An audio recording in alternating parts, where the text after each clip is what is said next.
Go. Good morning, everyone, and thank you for joining our Clallam EDC Coffee Chat. And we are honored once again to have Bob Donegan join us. He is the president of Ivar Seafood. So just a few housekeeping items. If you'll put your phone or computer on mute so we don't pick up any background noise inadvertently, that would be great. And if you have any questions, we will just go ahead and either put your questions in the chat or raise your hand and we will call on you. So with that, Bob, I will let you take it away. And if you'd like me to share screen at any point, just let me know. And I've got your PowerPoint pulled up here. I'm ready to go. So with Bob, take it away. Thank you. It's much more fun to be in the 7-seaters with you than doing this remotely, but still it's good. So what's happened since we last met? Has summer arrived on the peninsula, and are you seeing tourists and an increase in activity? Who wants to answer that? This is Michael. I own a couple restaurants in Port Angeles, and we're up 20% over March and April of 2019, and that's the only barometer we have anymore. So I don't know if it's an increase in, and this is over 2019. I don't know if it's an increase in traffic combined with additional tourism, but there's no question, especially when we have even 1 or 2 nice days and it's close to the weekend, that traffic increases exponentially. Michael, can you tell if they're locals or regionals, or are they people coming from outside the region who flew in or drove into the area? I think most of them are regional at this point. We'll see what happens as we roll into the later part of June and July, because our traffic, 70% of our traffic, our gross sales happen between the 1st of June and the first week in October. So that's yet to be seen, Bob, but so far so good. It's we're in the same boat as Dale and the rest of my friends out here on the peninsula. Labor, we're in better shape than most people. I think we've got 65 employees now between both restaurants, so but still hanging on by a thread every day. And Michael, are you finding that they're longtime employees or are they new hires? Well, we go from about 28 employees in the shoulder months to, ideally for all the catering we do and operation of both restaurants, about 74. So I was able to maintain my core crew throughout the pandemic. It was through some heroic efforts on all of our parts to make that happen. And without that core crew, you can't train, all those new people that came in. So, but it's a challenge every spring to get ramped up for the summer. It's definitely better than it's been in the last 2 years, but it's still a challenge. So your 70% June, July, August, and September compares to 54% of our annual business on the Seattle waterfront. And that's based on our surveys of the 45 businesses down on the waterfront. We really depend on the good weather, and especially the cruise business. And I don't know if you've been keeping up, but the port had 213 cruise calls in 2019, and 295 are already scheduled for this summer. We saw 1.241 million passengers board or disembark from a ship to Alaska in summer of 19, and the port is predicting 1.3 million this summer. So we're hoping that the past trend where people who take a cruise to Alaska come 2 days early or stay 2 days late continues. And the early indications, the season's only started April 23rd, so it's only a week old, but the early indications are that that's holding.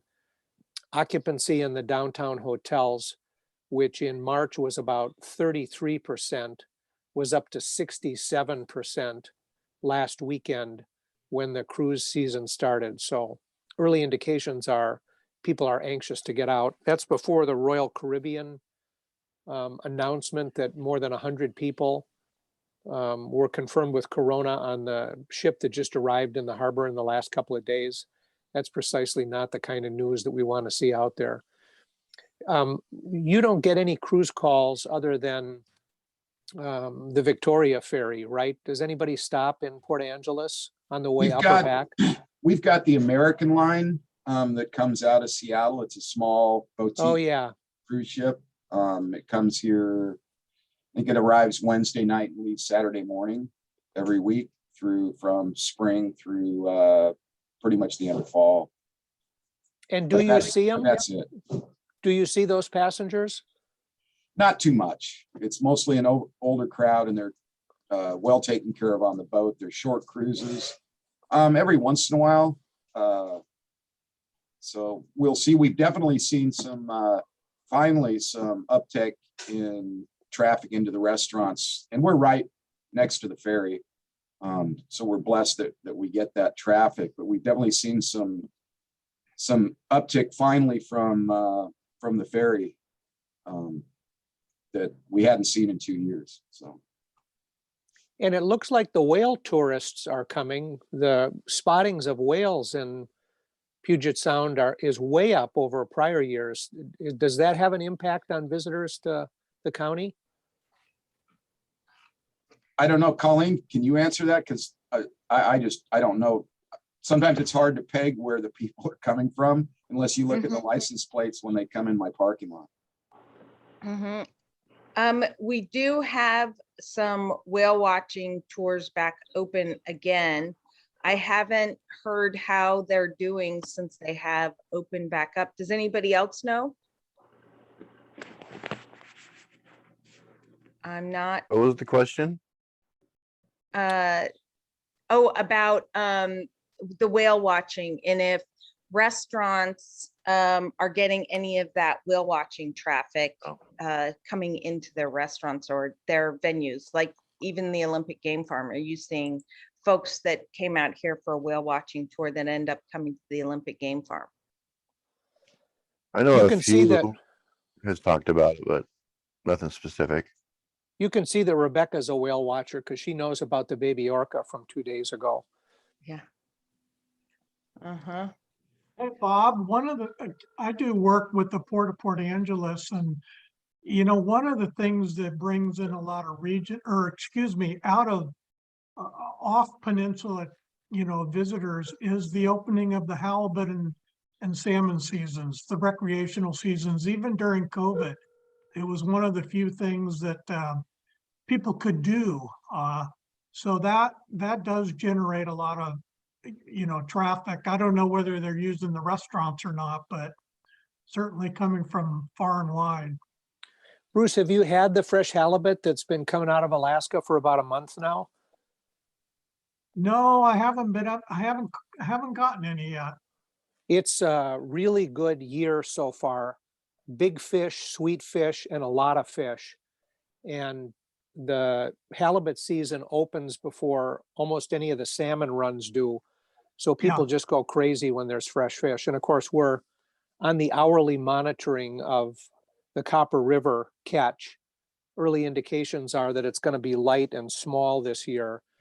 But that first fish that comes in on Alaska that Tom Douglas always cooks that goes for $8,000 a pound or whatever it is. We never buy on the first couple of days of Copper River. We wait until the price settles down to a more reasonable $30 or $35 a pound. Yeah, we're going through about 400 or 500 pounds of halibut already, fresh halibut, most of it from Alaska every week. And it's the fresh stuff that's coming down as well? Oh yeah, that's, usually we try to just use fresh fish in both my restaurants.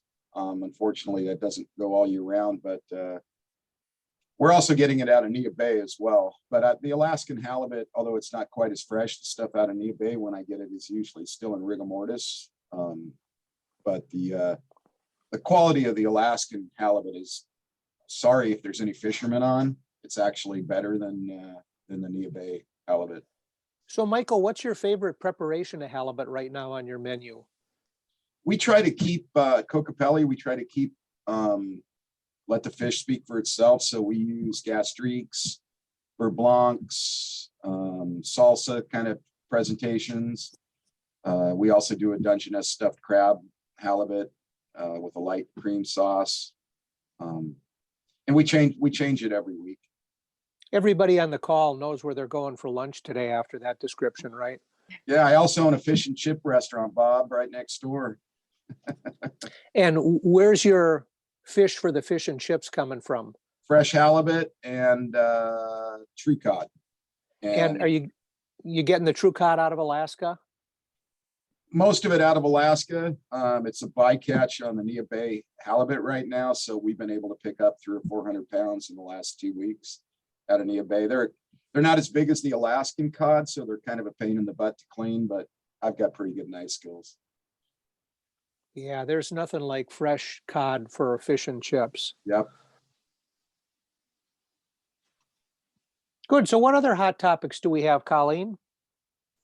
Well, let's see. When Julia Terlinchamp does join us, we will be talking about the Working Washington 5 grants that are coming up, and then also the rest. So the state appropriated $100 million for hospitality, 15 million of which goes towards, what did I say? 100 million for hospitality, 15 million of which goes to hotels that were impacted by COVID because because of the eviction moratorium. And then the remaining 85 million will go towards restaurants and bars and that kind of thing.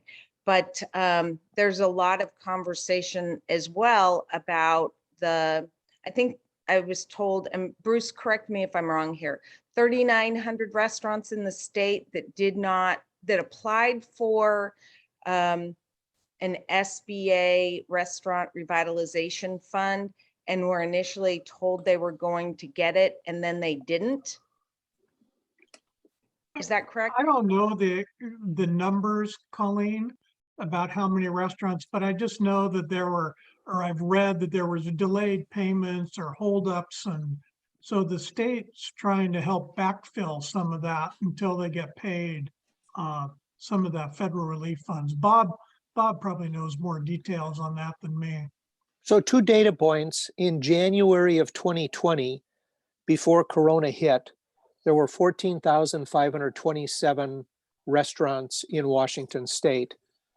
In January 2022, 2 years later, we had about 10,000 restaurants in Washington state. Wow. We had lost 4,500. So that's one data point. Second data point is last week, the Washington Hospitality Association sent a delegation back to DC to lobby for the next round of restaurant revitalization funding. House has passed it, Senate has not, and it's a big number. In order to get people the final phase through Corona, we have to help them get reopened and get staff back in place. It's not clear to me that it'll make it through with pressure from the Republicans to diminish government funding, which they believe is increasing the inflation rate. But we should know by the end of next week. All of the Washington delegation was supportive of supporting the revitalization fund. There's another aspect that was shared with me from some folks at the state yesterday, and that is that many of the Democratic states had more stringent COVID restrictions, and relative to the states that are governed by Republican governors. And so apparently there's a correlation between the impacts to restaurants and bars in states that had greater restrictions, and thus typically democratically controlled states versus Republican controlled states. And so therefore there's not as much of a need in states that were controlled by Republicans. I don't know if that's a very logical leap or not, but that is what was shared with me. That's an interesting data point. Lena, I see the question about will new grant applications have to be filed? I don't know the answer to that, but as soon as we finish, I'll send a note to our friends at the Hospitality Association and ask them. And I'll send a note back to Colleen and Lori, and they can get back to you and let you know. Thank you. That is something that Julia was going to talk about. You know, the state is trying to figure out if, and they're in very robust conversations with the SBA. They're trying to, the list of restaurant owners that did not, that did apply but were not awarded does not apparently fall under the public records request. And so, but the SBA is working with the state because they do have this 85 million that if the 42 billion for at the federal level is not passed by the Senate, but it was passed by the House, then the state wants to put that 85 million towards the restaurants that applied that did not receive any funding. But if it does pass, then the state wants to open that up more broadly. I've just sent a note to the Hospitality Association. I'll let you know what I find out if we hear in the next couple of minutes. Great, thank you. So it's beyond restaurants in Clallam County. How else is the county doing? What about agriculture and logging?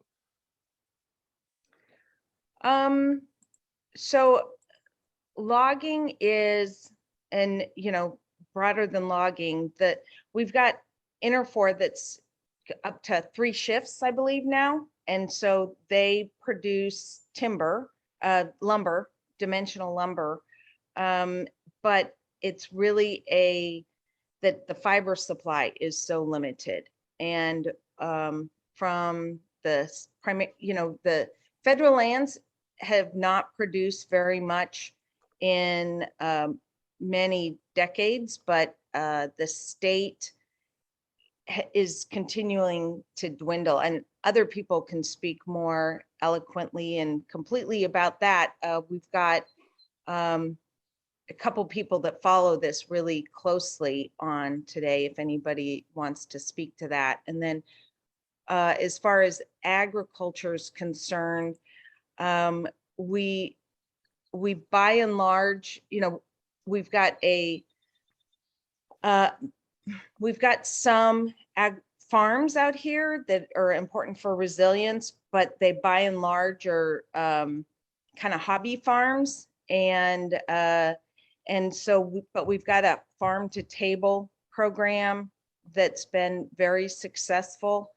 And that it's a grant that that different entities provided to a farm to donate food to, like, food banks, and they would have a contract to do that. And so that's worked out very well, I think.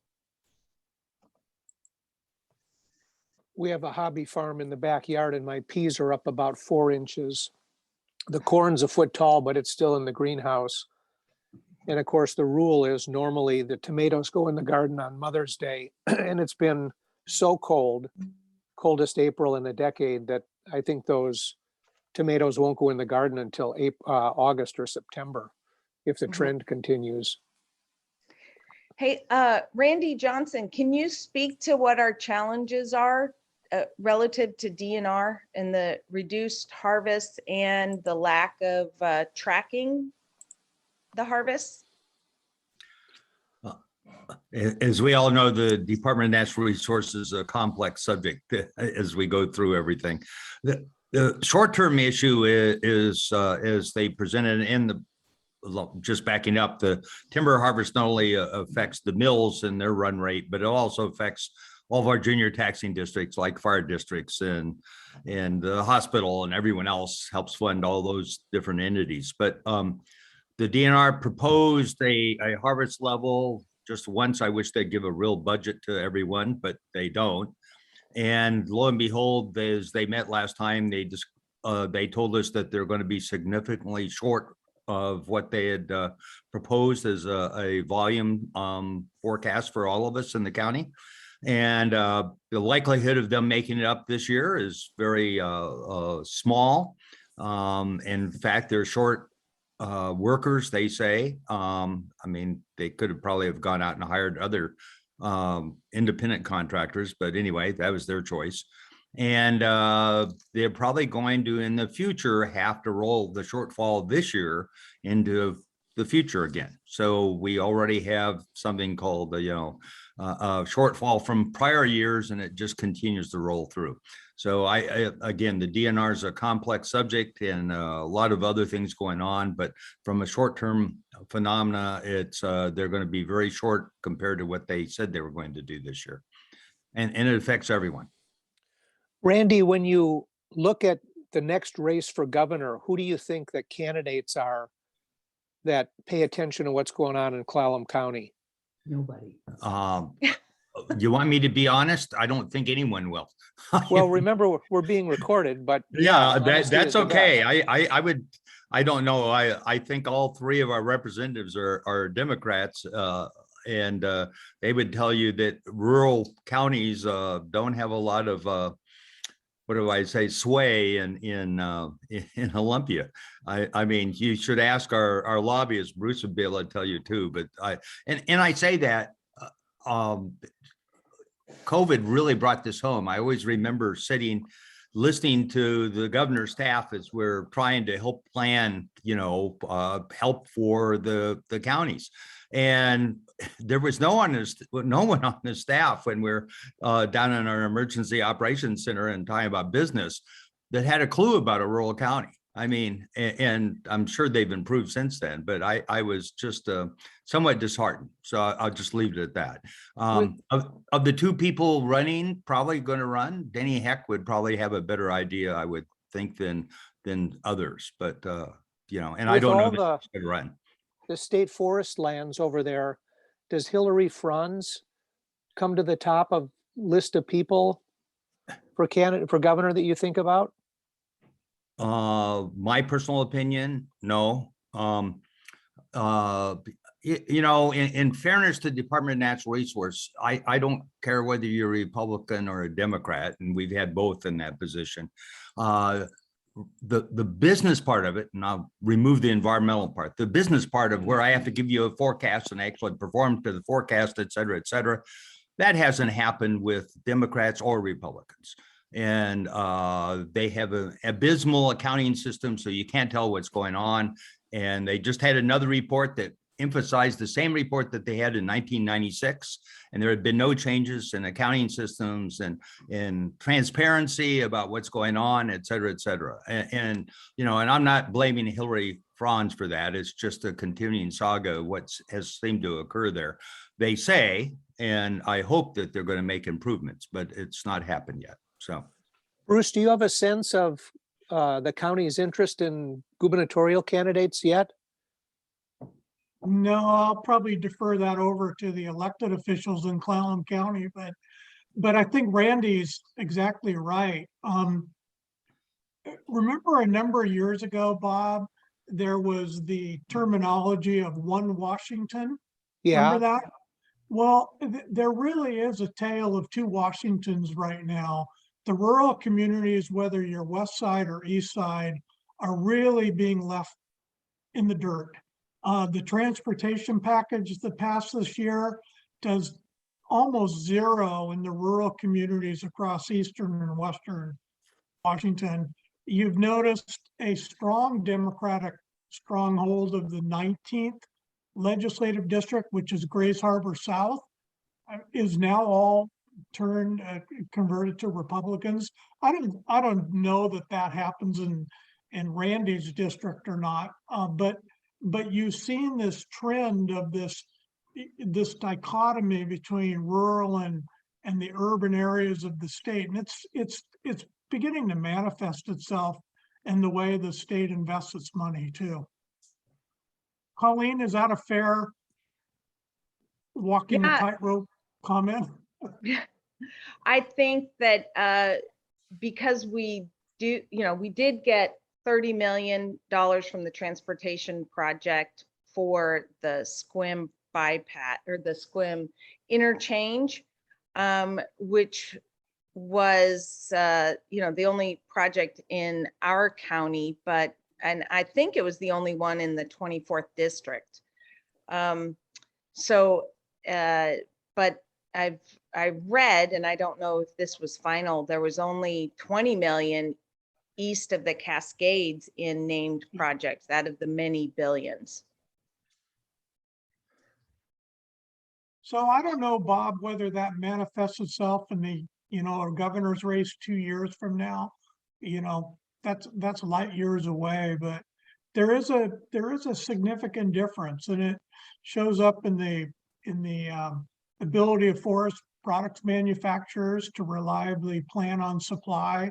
All the things that Randy mentioned are still challenges in the rural areas. Yeah, for my job at the Federal Reserve, I monitor timber prices and its impact on construction and housing markets. And it doesn't look like there's a short-term solution to the lack of supply and lack of capacity to get stuff done, which is unfortunate. It's going to extend the inflationary period for much longer than it need to be, I think. Mm-hmm. Well, we now have Julia Terlinchamp, who has joined us. And so, Julia, do you want to speak a little bit? I mean, I think you've taken on now the ag and cannabis and forestry industry sectors as a sector lead, which just recently changed. She previously was doing a lot of special projects to include the state grants. So I bet she likes her new role a bit better. But yeah, so Julia, do you want to share a little bit, I guess, starting with the grant situation? Yeah. And for clarity's sake, people forget I actually have been a sector lead for 3.5 years. I was life sciences, so not as involved in your region, but I have been a sector lead this whole time. Obviously, I was activated during the pandemic and shifted to a lot to small businesses. So learned a lot in that experience. And I have been very involved with grants. And so you may have come across either my name or my team with the last 2 rounds with Working Washington since I would say December 2020 is how long I've been involved with Working Washington grants. So what I wanted to share today is just a very high level overview of what grants have been funded through the legislature and have come to my division, Office of Economic Development and Competitiveness. And so what you should expect. So Colleen, I can just share a screen. So is that okay? Or I can Yes, absolutely. Here, let me make sure I've got it on. Yep. Okay. Just because I'm going to throw out a lot of numbers and it's going to be a lot easier if you all can see what I'm talking about here. There we go. So this is the main screen I wanted to share with you. And what I'm just going to share is I'm going to delve into a bit about each of these rounds and how they relate to Clallam County in particular. What is missing here is about our small business resiliency network. So I'll touch on that in a minute. But to start with, where I'm still involved is Working Washington Round 5. This is somewhat complicated to talk about because 60% of the funding is meant for arts, heritage, and science businesses and nonprofits. That sounds really broad, but that's the kind of thing where it's anything from performing arts to visual arts, dance, to cultural organizations, to community organizations, heritage, traditional arts. And science is more in reference to nature-based organizations. So anything from a zoo to an aquarium to maybe a STEM-focused youth program or a camp that has, an outdoorsy feel to it. So science is a bit of a weird word to use for that reference, but that's the legislative intent. So 45 million of that 70 million is allocated directly for that sector. And then we have another 25 million that is not specified. I'm going to revisit that 25 million as it pertains to this group here after I go through all the other grants. We also have the convention center grants, which is $5 million for anybody who has a business or nonprofit that is reliant for at least a significant portion of the revenue on the convention center ecosystem. So that might be that it's someone who does some types of production design or catering, or maybe they sell bobbleheads that are Star Trek themed at convention centers or festivals of types around the state. So it's really specific to those businesses and nonprofits that are reliant on convention centers to be held, whether it's at a actual, Washington State Convention Center, or it's at the Hilton, or if it's at a community center in your own town. It's not specific to, a Comic-Con, if you will. But there is a lot of discussion that we're looking at narrowing that definition to fan-based or conventions that really rely on a lot of in-person, events versus events that have easily been able to shift online. The next is hospitality grants. This is actually split up into two different types of funding pots. 15 million is specific to lodgings like hotels that were impacted by the state eviction moratorium. I want to be clear about this, that this is not about local eviction moratoriums like Seattle has had one for a very long period of time. This is about the state eviction moratorium. So this is for hotels and lodgings that were really adversely impacted and are still trying to recoup some of that funding because of the moratorium. The other 85 million at this point in time has been identified mostly for restaurants. It has not been, there's nothing official out there. This is just something that's being discussed. So, and I should clarify that is true for all these programs. This money does not come to us until July 1st. So there's still a lot of discussions with stakeholders and what have you. But right now, that 85 million is really targeted primarily for restaurants, in particular those who were impacted by the SBA Restaurant Revitalization Fund program, received an award but never actually got the money because of the legal issues that tied up that program. So that is what the 85 million is currently being discussed for. The next is for larger organizations. This, to be frank, is mostly going to impact King County, but it is for any large nonprofit. It has to be a nonprofit, not a business, that grossed over $5 million in 2019 and is reliant on, basically is required to do COVID tests in order to operate. So this might be an organization that might be a theater or a ballet company or a symphony. And granted, there are a few across the state that are of that size, and unions require COVID tests. And so as a result, we've seen some of these organizations spend up to $80,000 to $100,000 a week on COVID testing. So that's what this money is supposed to be, has been identified for. The next is, this one is less about COVID and more about the small business ecosystem, $34.5 million. It is very focused on BIPOC entrepreneurs, or really anybody who's considered historically marginalized.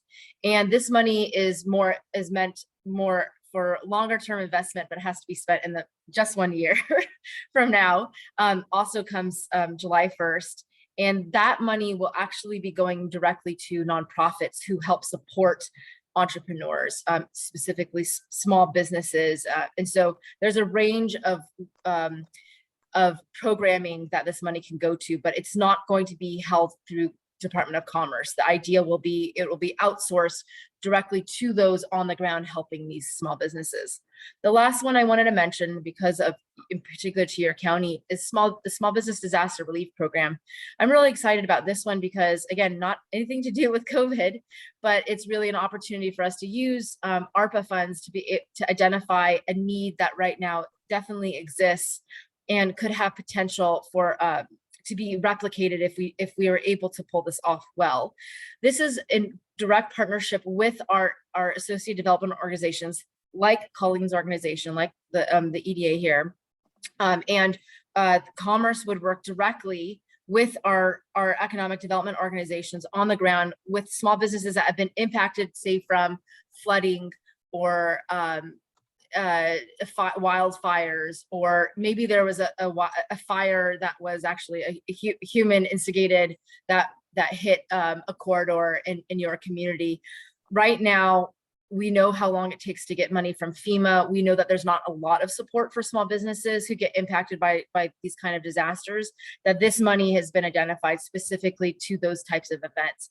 So also does not come until July 1st, but it's exciting to at least see that this was identified as a need. And I know that there's a lot of discussion about trying to make sure that we can actually get ongoing funding for this to be carried out with state funds in future years. Again, it's just being discussed.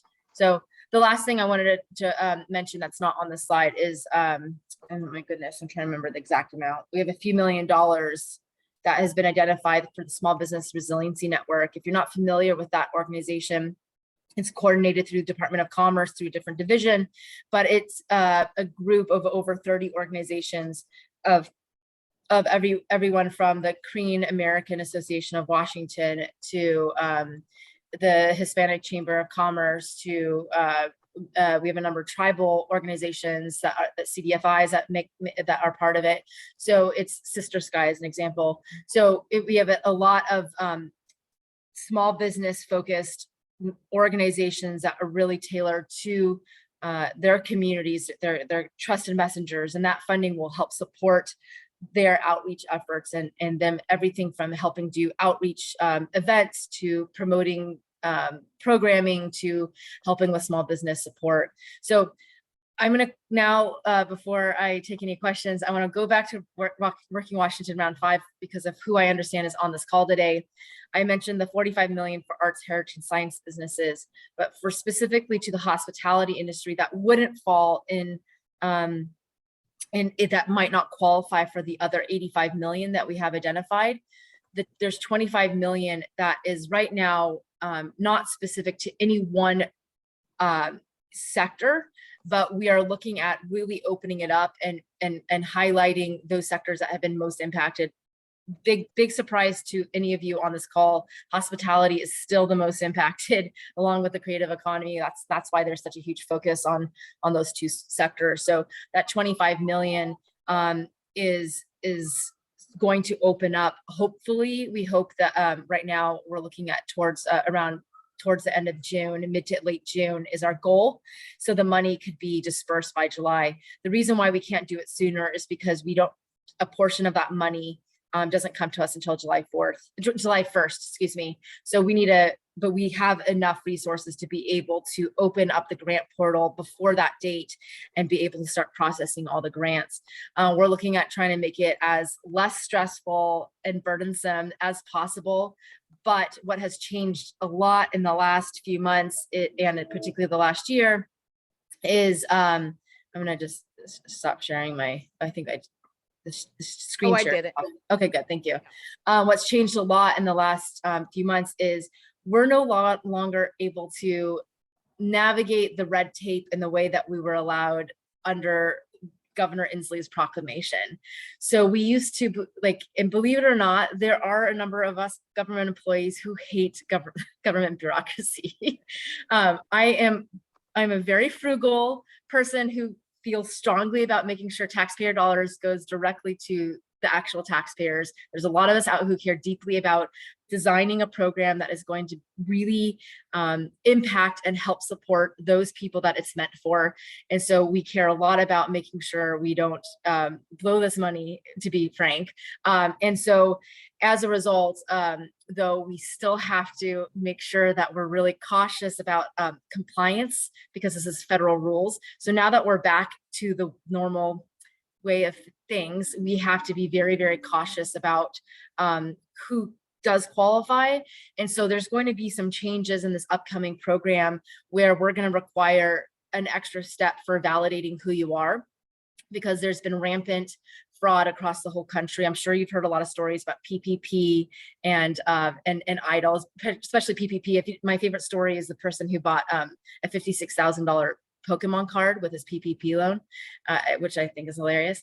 But luckily, we don't have any cases at the moment of that type of fraud, thank the Lord, but we also have put in a lot of efforts to mitigate for that. And now because of the new requirements, we have to just do it even more and a little bit better. So that's going to be a bit of a change, but we're looking at what can we do to, it's going to be a little bit harder if you don't have either a mobile phone or a computer, but we're also trying to tailor our program to make sure, well, if you don't have access to those resources, and all of you, if you're on Zoom, I'm really not speaking to you.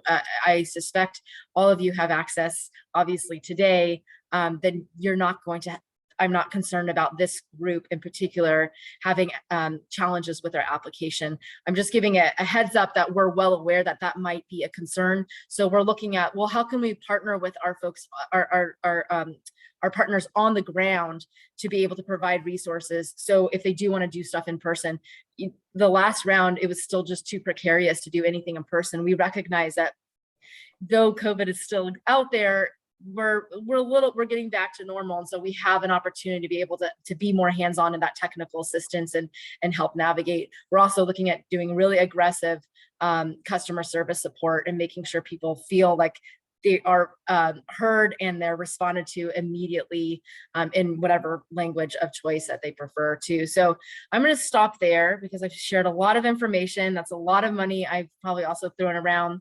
And the unfortunate reality is we don't have exact dates for any of these other programs because it's all being discussed, and most of it is not going to even come to us until July 1st. So it's hard to be able to get the money out when we don't have it yet in the bank. So I'm going to stop and see if anybody has any questions. And I see that there is, nothing in the chat. Good. Oh yeah, thank you, Colleen. Go to commercegrants.com. If you have a very specific, I'm going to put in an email here. Very specific email, question. My team can be reached at bizgrants@commerce.wa.gov. So if you like to send an email and give us a situation, one question we're getting a lot and it's not yet confirmed is if you're a fairly new business.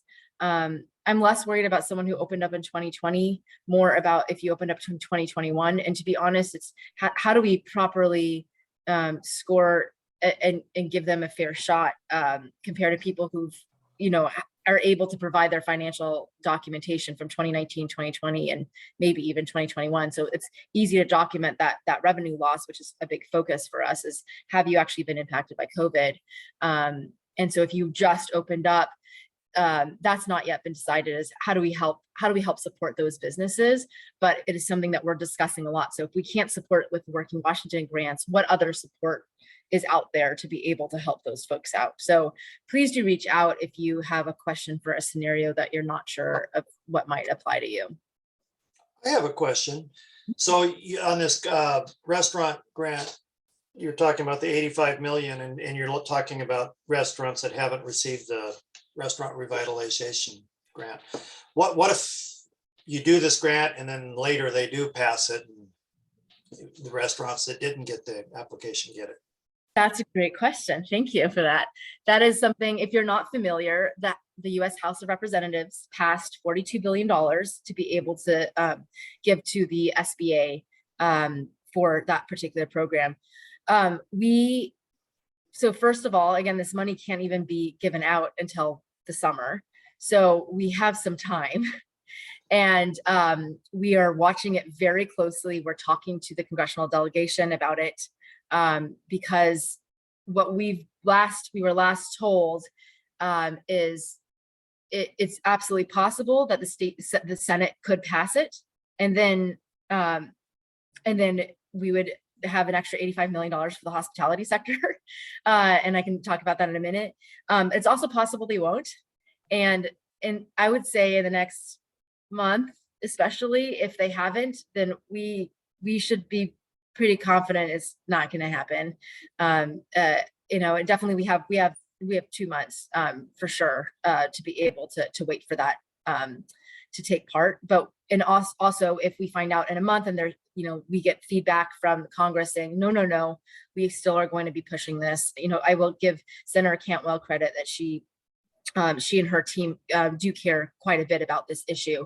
And so I know that she and her Commerce Committee have been really trying to make this a priority. So we are watching it very, very closely. So right now, the way that the legislation reads, and I think I saw Bruce Beckett on here, so he could also speak to this, but what's really lucky about this, out of all of the provisos for any funding, is it reads, for someone like me who designs and implements programs, it reads like a dream. It's so flexible, meaning as long as it's tailored to the hospitality sector, it doesn't even have to just be restaurants. It can be tailored to as long as it supports the sector, it can be very flexible. And it's also a good sign for us because it's so flexible. It makes it easier for us to be able to give the money to partners who are more knowledgeable than us within that sector to be able to manage it. So it wouldn't likely be handled in-house. It would likely be managed by an organization who does specialize and is more familiar with hospitality, the hospitality sector. So that right now is, again, that is a big part. I'm glad you asked that, of why we are having to wait at the moment, because there's so much that's up in the air. And I'm hoping it will happen, because that would be amazing for us to have that extra $85 million to spend to support the sector in a really creative way. So I would just say right now, watch and wait. There's if you don't get news alerts on it, you can just Google every now and then, or you can reach out to your own representative or Senate office to get updates on it, because that's a really big deal. Yeah, and we definitely will be announcing that information on our newsletters as well, that everybody here receives. And I'm sure it'll be in the paper and K1P and all the rest. So we'll make sure we get that announcement out to everybody. Julia, I remember hearing from someone, and I don't remember the source, that there were 3,900 restaurants that had applied for restaurant relief funds in our state that were initially awarded, but then never received any funding. That's what I have heard as well. Okay. So yeah, with and that's a lot more than the 85 million that we have, but we don't have access. We at Commerce, the state, don't have the exact numbers of who is still even in business, who is still in need. One thing I will share that was a surprise, but also I appreciate, to be frank, is when we did Working Washington Round 4, we gave out just shy of 11,997, I believe, awards last May. And there were still quite a few people who, between the time of when they applied in early April to when we announced in May, a number of folks actually, and they were mostly restaurants, chose not to take the award because they were finally back to being open, and they just didn't feel like they needed it. And so it will be really interesting to see, if you're not aware, Commerce, in collaboration with the Small Business Development Center, run by WSU, is doing a small business survey across all of Washington state. And we're really trying to get a really good feel of what are small businesses experiencing right now, and how do we tailor our programs to actually address, it's more than COVID. Let's be frank, right? Like, there's labor shortages, there's supply chain issues, there's inflation.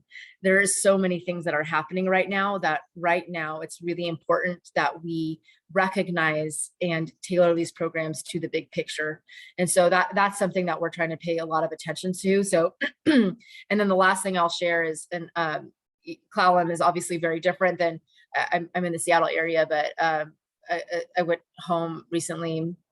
I grew up in a different part of King County, and I was talking to the restaurant I always went to growing up, and I asked them how they're doing, and they said because they were so reliant on a business that had opened up a few years ago that is a tech firm, they're only now in a hybrid mode, coming back 1 to 2 times a week at most. And so their actual lunch rush, which was the majority of the revenue, is about 20% of where they were in 2019. So yes, they got a restaurant revitalization fund grant, which was critical to supporting them, and they got PPP.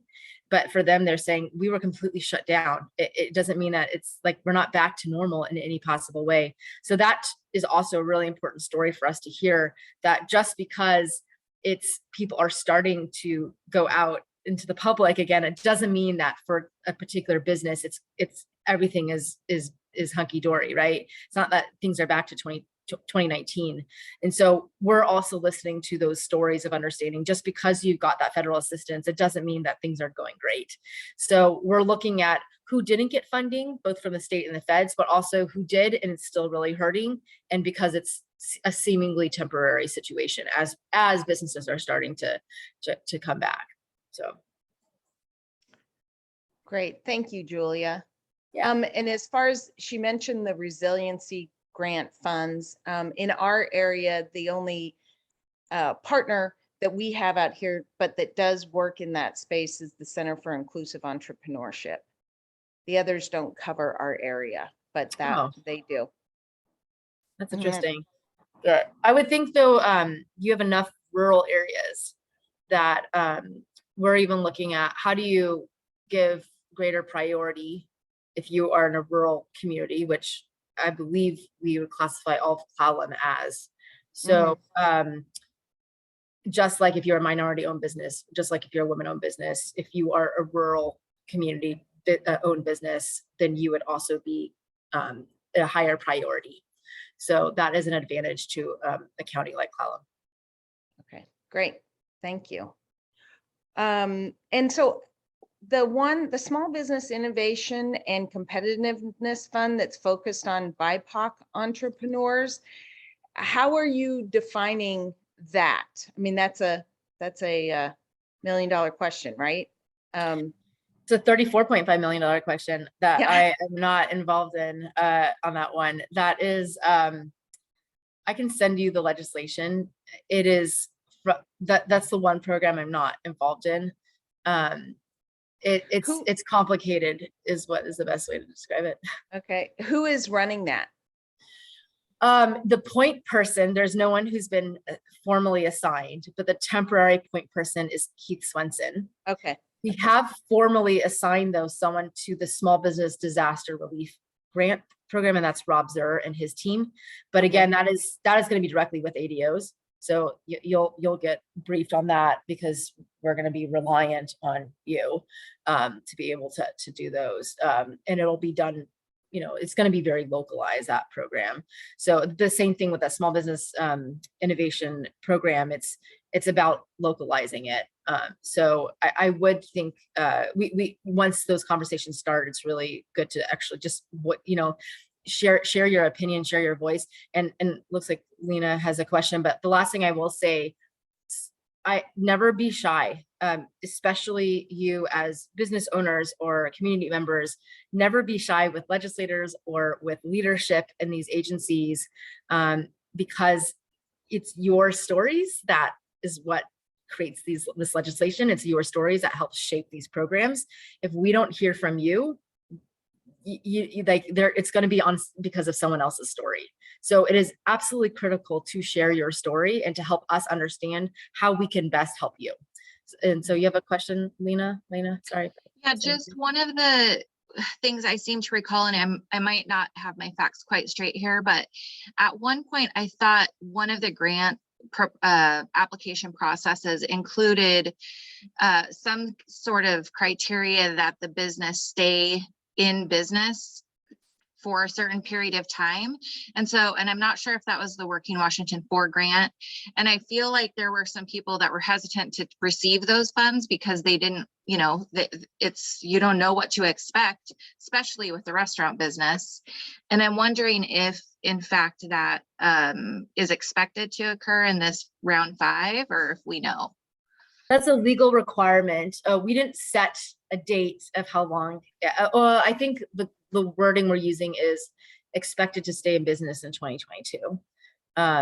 We can't know for sure. One of our awardees, he died in a freak accident, like right before he got the award, and it landed up that his business got transferred over to his wife, and they were able to stay in business. We had 2 others in very weird situations that landed up closing up shop right as they were getting their award, and they chose it's hard because I'm being recorded right now. So I recommend that maybe Colleen, you and I have a conversation a little bit later about the nuances of this, but I can only tell you what legally we have to include. So what's written in those some of those application questions, if you're like, oh, that's such a weird question, it's because we're forced to ask it because it's in the legislation or it's part of the compliance measures of the federal funds.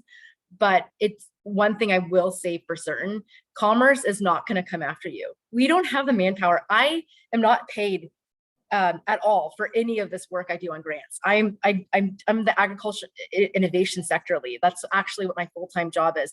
So a lot of us, this is what we're just trying, this is short-term relief funding that we're trying to get out.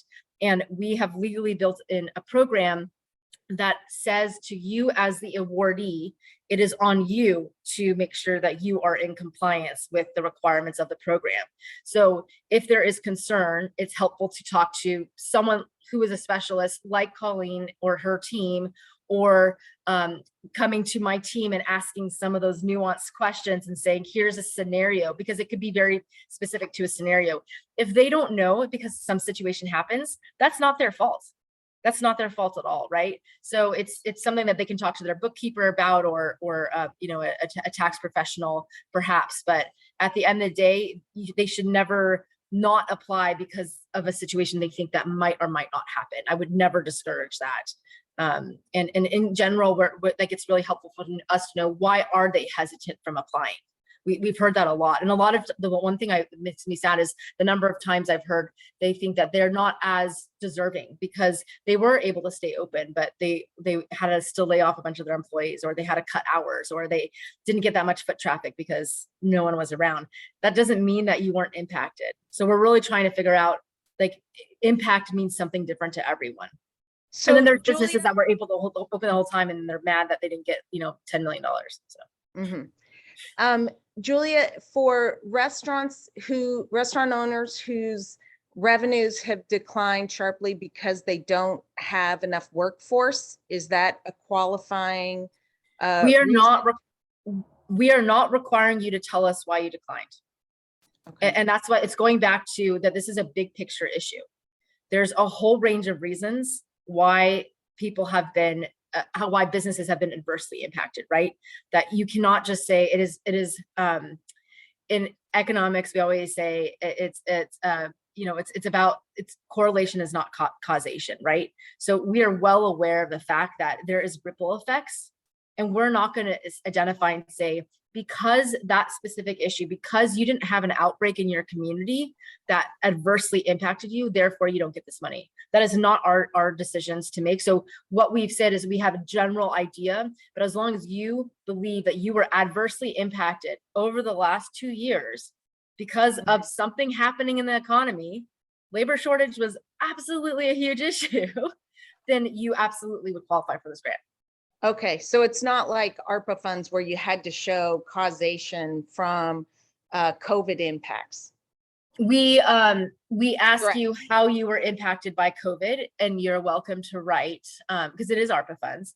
You're welcome to write in the fields that you had staffing shortages, because again, for all we know, staffing shortages absolutely is a COVID related issue. Got it. Okay, perfect. Good information to have. Thank you so much for joining us. So Bob, do you want to share any parting remarks here this morning? And thank you, Julia. Thanks for joining us. Thanks, everyone. I have to hop off. Really appreciate the time. Take care. Thank you. Bye-bye. Keep calm and enjoy the summer. We're going into the busy season. Yeah. All right. Well, thank you. I'm going to